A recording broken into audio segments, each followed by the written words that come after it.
चलिए बच्चों, lecture first में हम लोग जो डिस्कस कर रहे थे, लास्ट पॉइंट था रियल एंड प्योरली रियल। उसमें एक बचा रह गया था आपका इमेजिनरी एंड प्योरली इमेजिनरी। वैसे इमेजिनरी के बारे में मैं बता चुका हूं। प्योरली इमेजिनरी क्या होता है, हम लोग प्योरली इमेजिनरी के बारे में आज बात करेंगे कि प्योरली इमेजिनरी क्या है। आइए, purely imaginary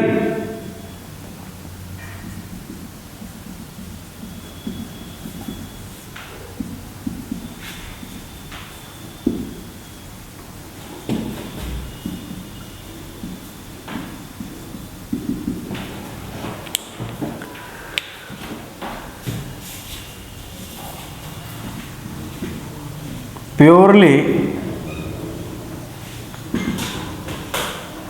imaginary and imaginary both are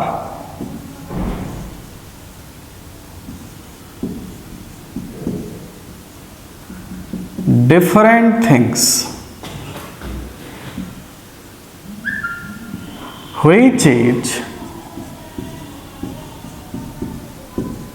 defined as below.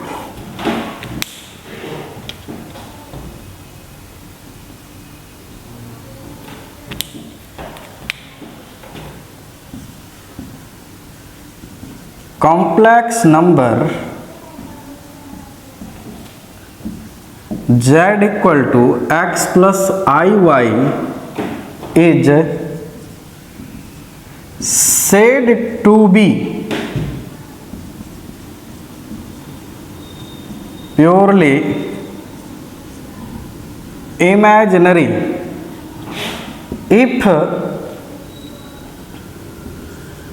real part of z must be zero and imaginary part of z belongs to R. Imaginary part of Z belongs to R called purely imaginary. Purely imaginary. यदि कहीं Z equal to x plus i y दिया गया है तो इसको हम लोग क्या कहते हैं, रियल पार्ट ऑफ Z कहते हैं। ये हमारा क्या कहलाता है, इमेजिनरी पार्ट ऑफ Z कहलाता है। तो यहाँ पे हम लोग बात करेंगे कि रियल पार्ट Z जो मिलेगा, here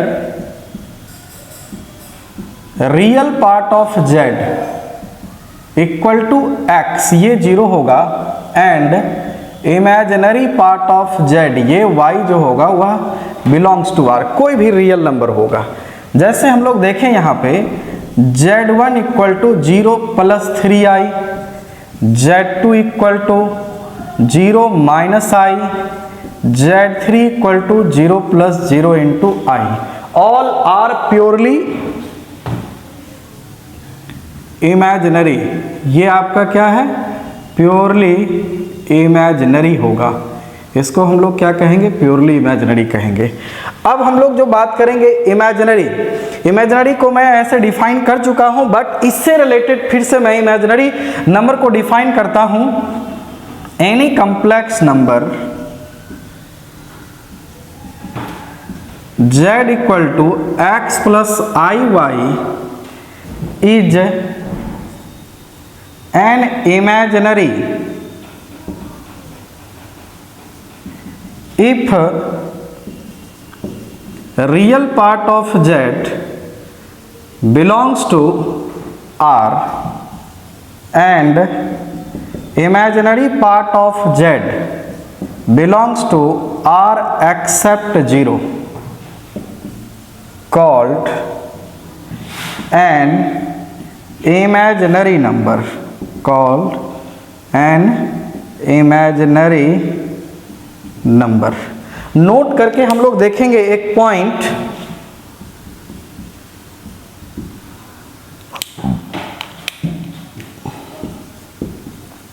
all purely all purely imaginary number is always an imaginary number, but all imaginary number never be purely imaginary number. तो देखिए यहाँ से हम लोग क्या सीख रहे हैं, क्या हम लोग देख रहे हैं कि प्योरली इमेजिनरी नंबर है तो प्योरली इमेजिनरी वैसे कॉम्प्लेक्स नंबर को हम लोग प्योरली इमेजिनरी कहेंगे जब रियल पार्ट ऑफ जेड क्या हो जाना चाहिए, जीरो हो जाना चाहिए, और इमेजिनरी पार्ट ऑफ जेड जो होना चाहिए वाई बिलोंग्स टू आर होना चाहिए। जरा देखिए यहाँ से ये आपका पूरा का पूरा जीरो है या नहीं है यहाँ से ये आपका जीरो है, -1 है, 3 है, तो इसको हम लोग क्या कहेंगे कि रियल नंबर है, तो ऑल आर प्योरली इमेजिनरी। जितना नंबर ये है ये आपका प्योरली इमेजिनरी है।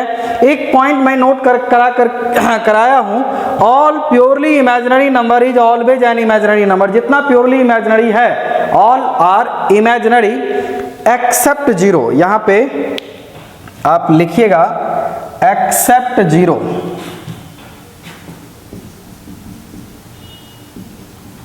Accept zero, but all imaginary number never be purely imaginary number.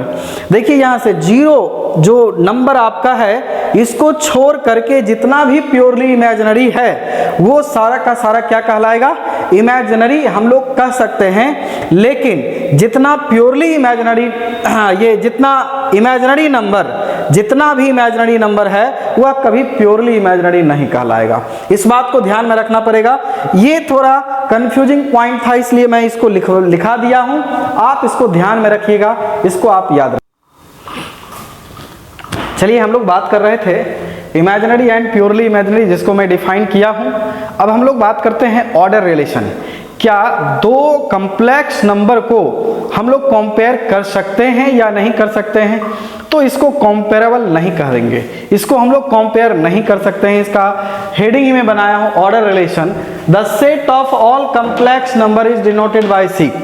Complex number को हम लोग क्या करते हैं, सी से डिनोट करते हैं, मतलब complex number, set of complex number.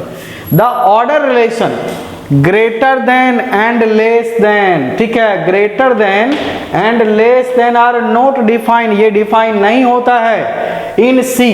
दस द इनइक्वालिटी लाइक 7i, कभी ग्रेटर देन 3i नहीं लिख सकते हैं, या i लेस देन 0, या 3 + 4i लेस देन 4 + 3i। तो ये सब लिखना, ठीक है, सही नहीं होगा, इसका कोई मीनिंग नहीं होता है। इस बात को ध्यान में आपको रखना है। जिस तरीके से रियल नंबर को हम लोग कंपेयर करते हैं इसको हम लोग कंपेयर नहीं कर सकते हैं। एक मैं पॉइंट को डिस्कस किया था कि i लेस देन 0 होगा, i ग्रेटर देन 0 होगा, या i 0 के बराबर होगा। तो आप देखे होंगे उसमें तीनों में से कोई कंडीशन को फुलफिल नहीं करता है, मतलब i को हम लोग 0 से डिनोट नहीं, 0 से कंपेयर नहीं कर सकते हैं। और जब 0 से कंपेयर नहीं कर सकते हैं तो हम यह नहीं कह सकते हैं कि 3i बड़ा है कि 7i बड़ा है। इस बात को ध्यान में आपको रखना पड़ेगा, इस बात को आप ध्यान में रखिएगा। अब हम लोग चलें अगले कंसेप्ट पे, equality of two complex number. देखिएगा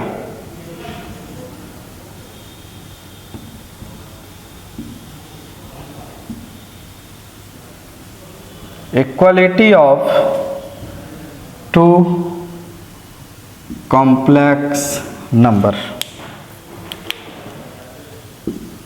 If z1 equal to x1 plus iy1 and z2 equal to x2 plus iy2 such that z1 equal to z2, this implies x1 plus iy1 x2 plus IY2। इसका मतलब हुआ कि x1 जो मिलेगा x2 के बराबर मिलेगा एंड y1 जो मिलेगा वह y2 के बराबर होगा। इस तरीके से हम लोग लिख सकते हैं। आइए इस पे मैं एक एग्जाम्पल करवा दे रहा हूँ। If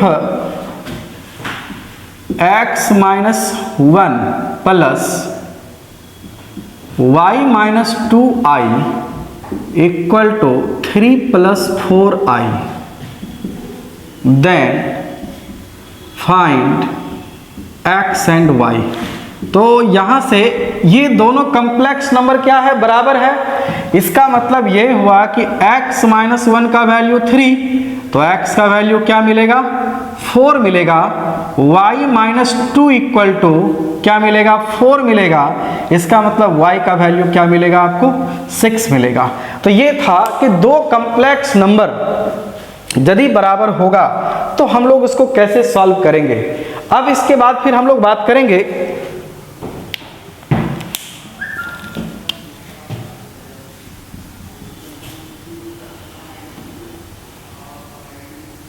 addition of two complex number. Addition of two complex number, दो कॉम्प्लेक्स नंबर को हम लोग ऐड करेंगे। If z1 equal to x1 iy1 and z2 equal to x2 plus iy2 then z1 plus z2 x1 plus iy1 x2 plus iy2, ये आपका क्या मिलेगा x1 plus x2 plus i y1 plus y2। Hence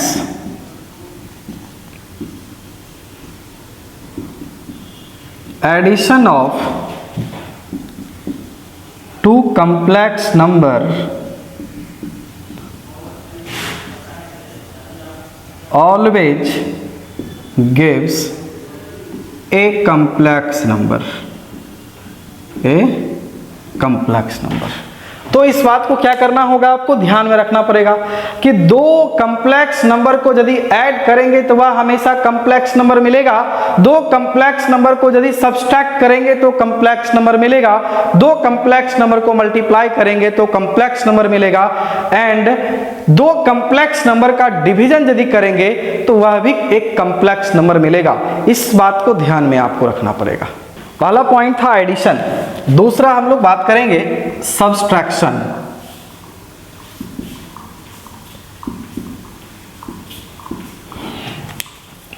if z1 equal to x1 plus iy1 and z2 x2 plus iy2 then z1 minus z2 x1 iy1 minus x2 iy2 क्या मिलेगा आपका x1 minus x2 मिलेगा plus iy1 minus y2। तो हम लोग क्या लिख सकते हैं, hence subtraction of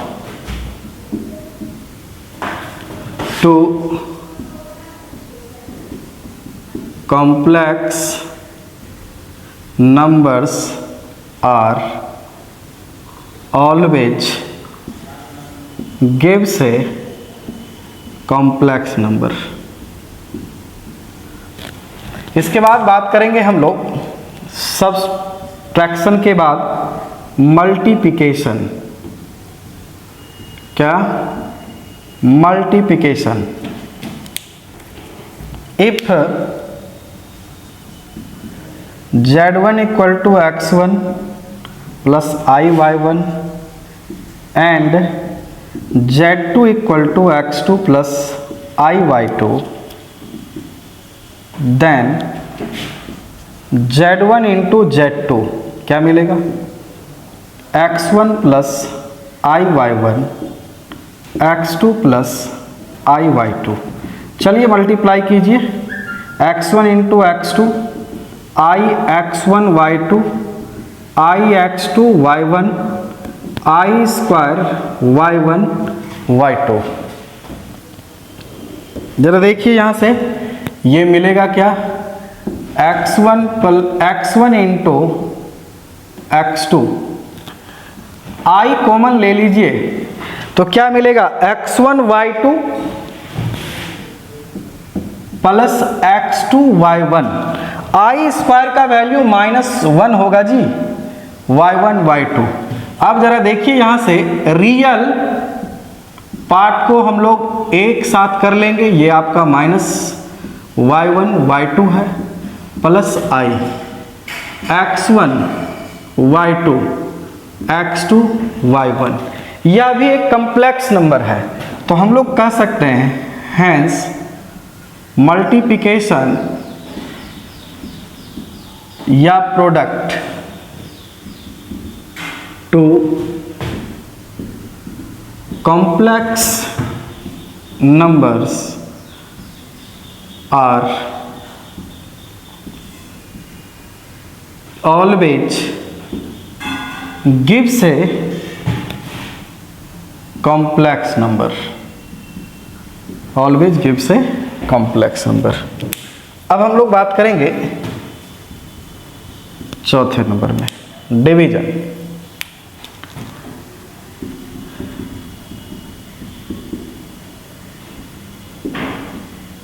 if Z1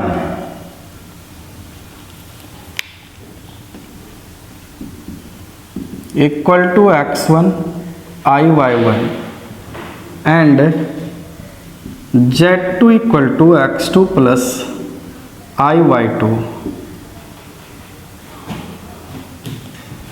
and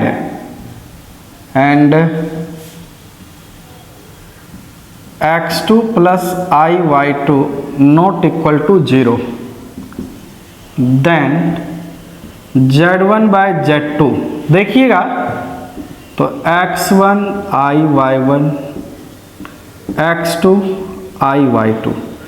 अब हम लोग क्या करेंगे, इसको x प्लस आई वाई के फॉर्म में लेंगे। तो x प्लस आई वाई के फॉर्म में लेने के लिए हम लोग क्या करेंगे, इसके कॉन्जुगेट से x2 माइनस आई y2 x2 माइनस आई y2 से मल्टीप्लाई कर देंगे। और ज़रा देखिए यहाँ से ये मिलेगा x1 x2 minus i x1 y2 i x2 y1 minus i square y1 y2 by x2 square, ये आपका क्या माइनस आई y2 का स्क्वायर। जरा देख लीजिए यहाँ से ये आई स्क्वायर है, आई स्क्वायर का वैल्यू क्या मिलेगा -1, तो माइनस माइनस यह क्या हो जाएगा प्लस, तो x1 x2 plus y1 y2 plus i x2 y1 minus x1 y2 by क्या हो जाएगा x2 square minus minus plus y2 square. अब हम लोग इसको सेपरेट कर देंगे।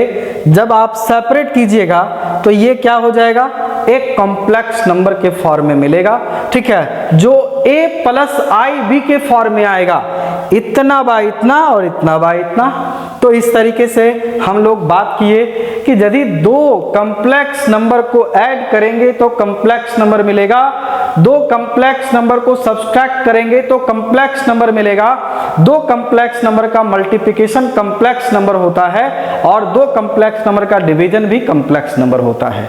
इसके बाद हम लोग बात करेंगे algebraic properties holds good in the set of complex number. आप इतना चलिए अब हम लोग बात करते हैं algebraic properties in the set of complex number. Complex number का जो सेट है उसमें अलजेब्रिक प्रॉपर्टीज का इस्तेमाल करते हैं। तो क्या क्या अलजेब्रिक प्रॉपर्टीज है इस पे हम लोग बात करेंगे। पहला जो प्रॉपर्टीज है उसको हम लोग कहते हैं क्लोजर लॉ या क्लोजर प्रॉपर्टी। क्लोजर प्रॉपर्टी है क्या? यदि कहीं पे दो कॉम्प्लेक्स नंबर दिया गया है Z1 और Z2, तो उसका addition, subtraction, multiplication and division जो मिलेगा वह भी क्या मिलेगा? तो कॉम्प्लेक्स नंबर मिलेगा। इसी प्रॉपर्टीज को हम लोग क्या कहते हैं? क्लोजर प्रॉपर्टी कहते हैं। तो आइए इसमें हम लोग लिखेंगे if Z1 Z2 belongs to the set of complex number, then Z1 plus Z2 also belongs to the set of complex number, Z1 minus Z2 also belongs to the set of complex number, Z1 into Z2 also belongs to the set of complex number, Z1 by Z2 belongs to the set of complex number। Condition है Z2 not equal to 0, Z2 0 के बराबर नहीं होगा। कहने का मतलब algebraic operation, algebraic operation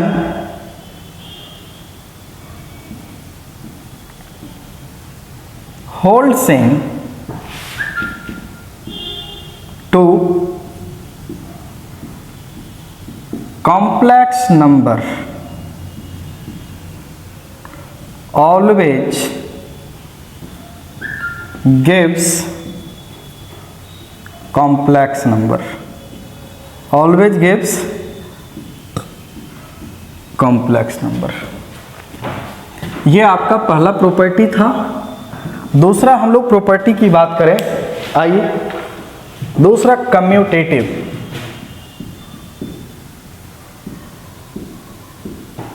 दूसरा आपका है commutative property.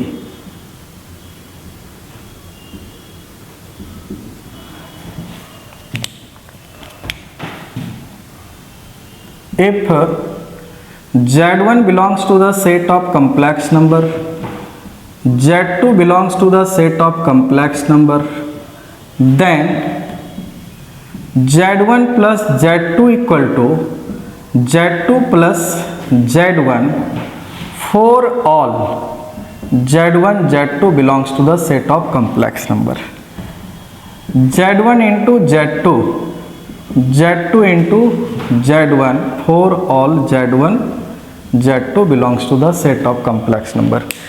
Z1 plus Z2 कीजिए या Z2 प्लस Z1 कीजिए, दोनों बात बराबर है। Z1 इंटू Z2 कीजिए या Z2 इंटू Z1 कीजिए, ये आपका बराबर है। इसके बाद फिर हम लोग बात करेंगे तीसरा जो प्रॉपर्टीज है उसको हम लोग कहते हैं associative properties. Associative property, associative properties क्या है? If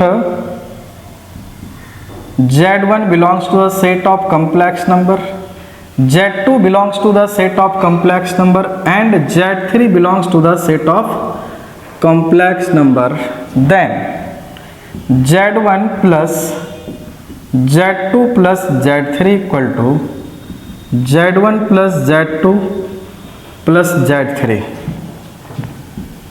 Z1 into Z2 into Z3, इसको हम लोग लिख सकते हैं Z1 Z2 इंटू Z3। ये आपका एसोसिएटिव प्रॉपर्टीज हुआ। इसके बाद फिर हम लोग बात करेंगे डिस्ट्रीब्यूटिव प्रॉपर्टी।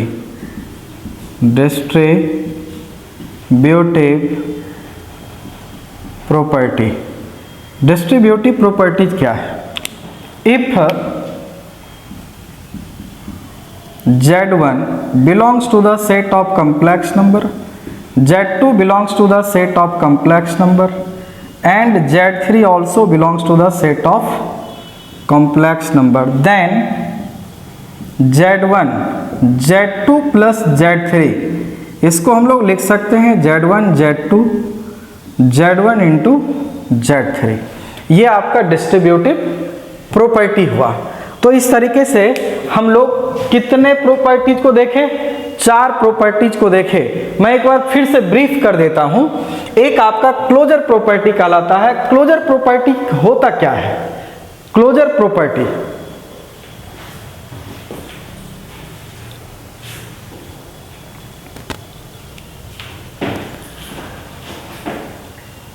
क्लोजर प्रॉपर्टी आपका है if Z1 Z2 belongs to the set of complex number C, then Z1 मतलब addition of two complex number always gives complex number, Z1 minus Z2 also gives complex number, Z1 into Z2 also gives complex number, the set of complex number, and Z1 by Z2 कहने का मतलब quotient of two complex number always gives complex number. Algebraic operation holds in two complex number always gives complex number. Algebraic operation मतलब addition, subtraction, multiplication and division, यदि आपका दो complex number के बीच यह operation किया जा रहा है तो जो रिजल्ट मिलेगा वह क्या मिलेगा, आपका कॉम्प्लेक्स नंबर मिलेगा. इसी प्रॉपर्टीज को हम लोग क्या कहते हैं, क्लोजर प्रॉपर्टी कहते हैं. तो हम लोग यहां से कह सकते हैं hence it is known as closure properties.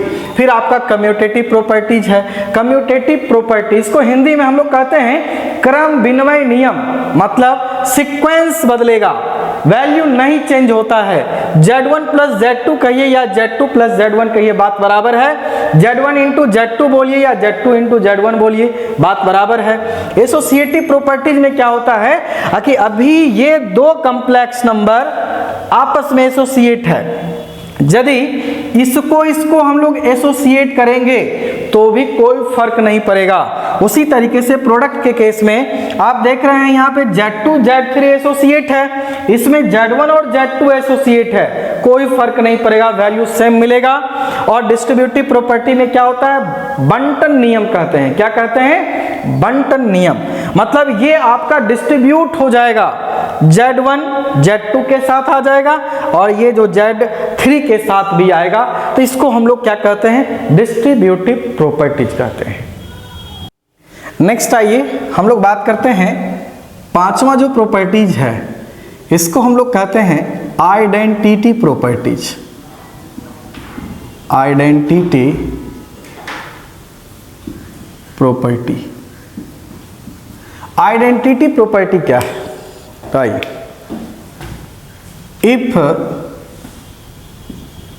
Z belongs to the set of complex number C and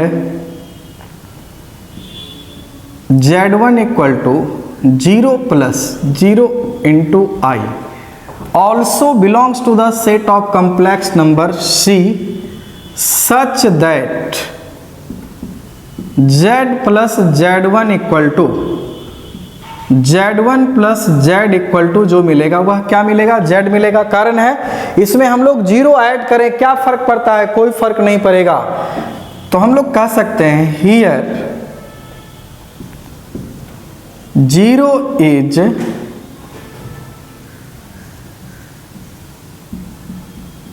additive identity.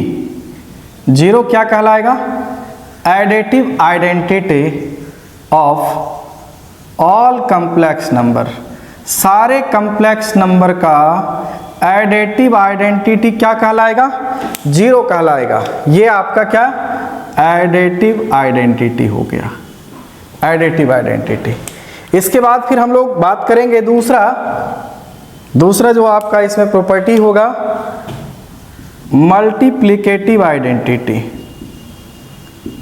Multiplicative identity. Multiplicative identity. If Z belongs to the set of complex number and 1 also belongs to the set of complex number C such that, इस तरीके से कि Z into 1 equal to 1 into Z equal to Z.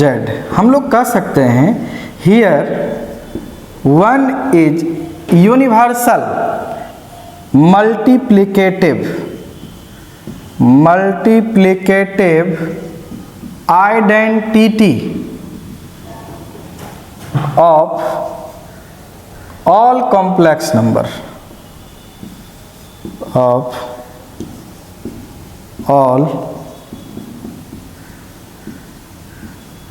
Complex number.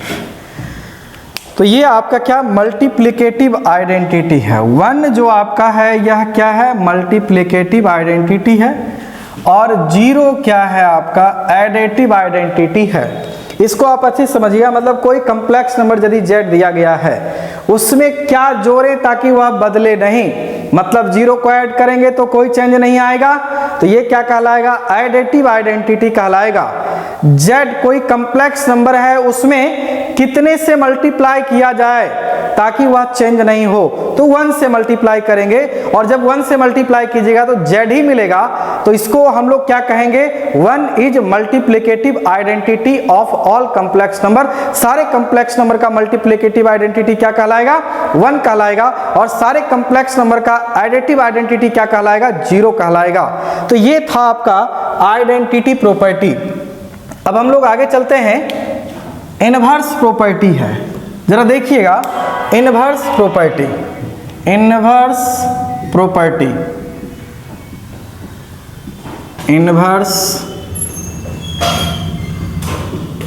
Property, inverse property दो तरह का होता है।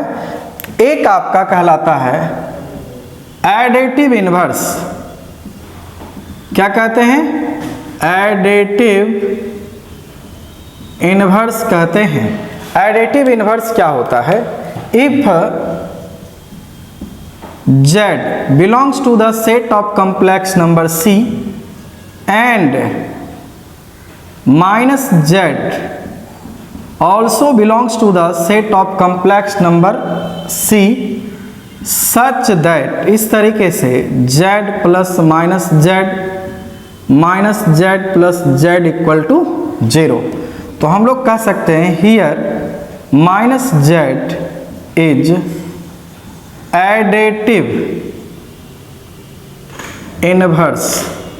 क्या कहलाएगा, ये एडिटिव इनवर्स कहलाएगा। दूसरा जो प्रॉपर्टी है इसका, ये कहलाता है multiplicative inverse. Multiplicative inverse, multiplicative inverse क्या होता है, आइए, if z belongs to the set of complex number c and 1 by z also belongs to the set of complex number c such that z into 1 by z into z equal to 1, तो हम लोग कह सकते हैं here 1 by z is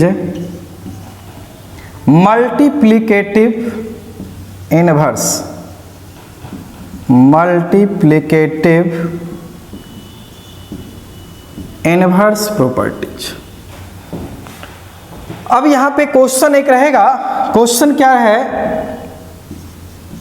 if z equal to 3 minus 4i then find its, पहला additive inverse, दूसरा multiplicative inverse. Multiplicative inverse, तो क्या आप इसको फाइंड आउट कर सकते हैं, बिल्कुल इसको हम लोग फाइंड आउट कर सकते हैं। पहले आप इसको नोट कीजिए। चलिए, ये जो क्वेश्चन है इस क्वेश्चन का हम लोग सॉल्यूशन देखते हैं। पहला जो है हम लोग निकालेंगे एडिटिव इनवर्स।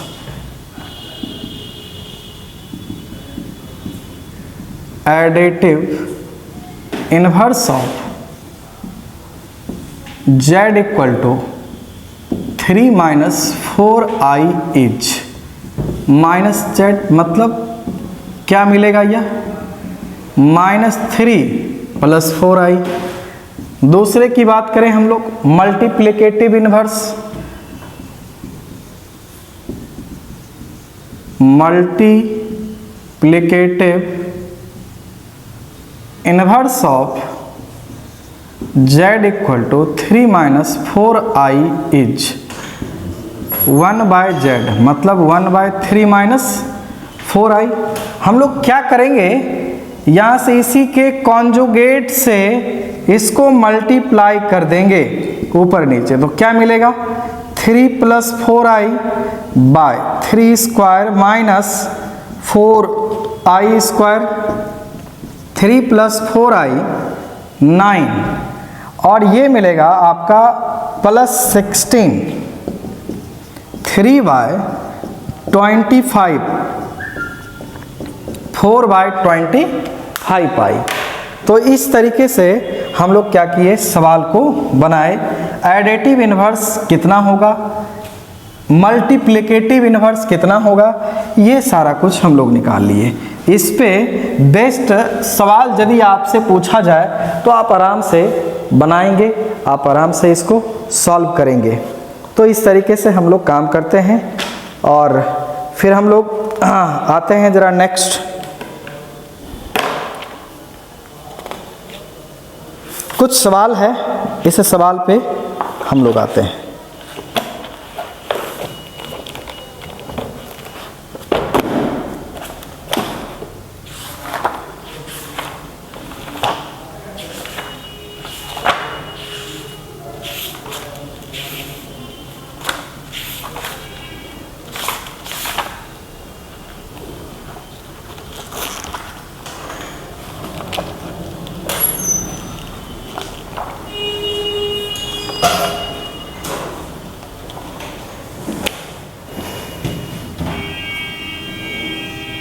आइए कुछ सम हम लोग देख लें कॉम्प्लेक्स नंबर पे बेस्ड क्या क्या है।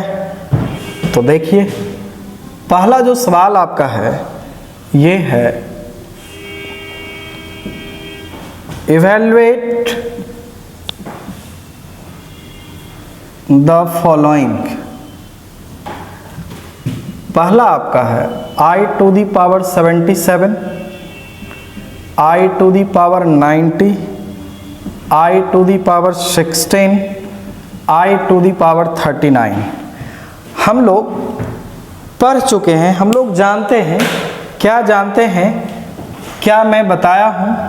देखिए i⁻n का वैल्यू क्या होता है, i⁻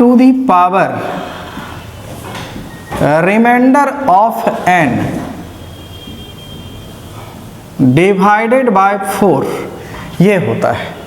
तो हम लोग क्या काम करेंगे, पहले ये 77 है, ध्यान दीजिएगा। यहाँ से हम लोग 4 से डिवीजन करेंगे 77 को। ये कितने टाइम्स में, ज़रा देखिए, 1 टाइम्स 4, 3, 7, 9, 36, रिमाइंडर क्या बचा 1।